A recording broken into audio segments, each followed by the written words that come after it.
Now, simulan na natin ang tagisan ng galing para sa 200,000 pesos. Alamin na natin ang sabi ng survey, Riel and Dylan. Let's play round 1.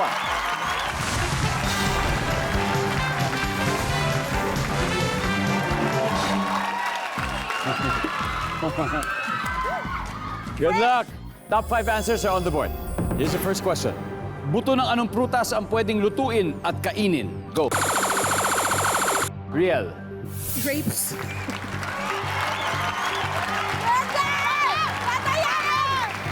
Survey says... Wala.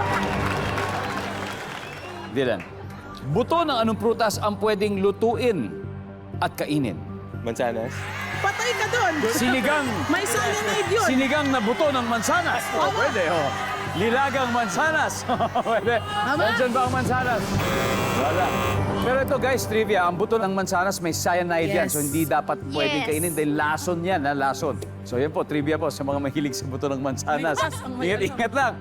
Mel, buto ng anong prutas ang pwedeng lutuin at kainin? Favorite ko to, buto ng pakwan. Pakwan. Sorry. Buti na Diyan ba ang pakwan? Yes. Pero, Wala. Seb, pwede mas mataas pang kunin mo. Buto ng anong prutas ang pwedeng lutuin at kainin? Strawberry. Yung seeds ng strawberry. Alam ko buto yun eh. Strawberry. Strawberry. Strawberry. Strawberry jam. Strawberry Di ba jam. Strawberry jam. Oo, may Kayo naman. ganun. Nandun ba ang strawberry? Wala. Alright, Mel, pass or play? Pass, pass, pass. Pass? O, pass daw, pass. O, guys, sa'yo maglalaro. Good luck, good luck. Medyo mahirap to, Dom. Dom, buto ng anong prutas ang pwedeng lutuin at kainin? Chia seeds. Chia seeds. Good answer, good answer. Oh, that's very, very healthy. Healthy po. Healthy ang chia seeds. Good for the Nasaan ba bowels. ang chia seeds? Wala. Jin, buto ng anong prutas ang pwedeng lutuin at kainin? Papaya. Papaya. Buto ng papaya sa tinola. May nasasama ba? Papaya. Wala. Dahil pwede na kayo mag-huddle. Alright. Dylan, buto ng anong prutas ang pwedeng lutuin at kainin?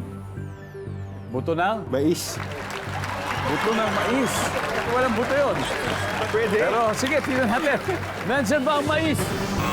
Wala. Ito yung strategy nila eh, para makapag-isip sila ng matagal. Danny.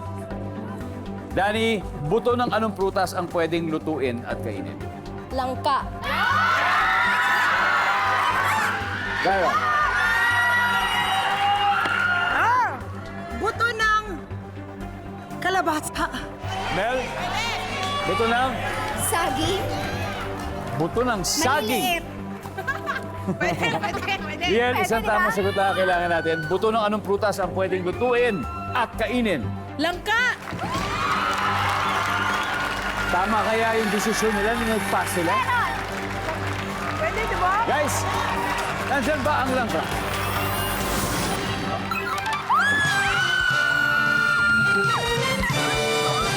Alright, let's see kung ano pa yung mga hindi nahulaan. Everybody, number 5, please. Because kamatis is a fruit. Number 4. Kalabasa. Sinadjust din ang kalabasa. And finally, number 2. Rasoy. Anyway, panalo po ang girls sa round 1. Meron na po agad 61 points ang XOXO. Ang boys naman ay babawi.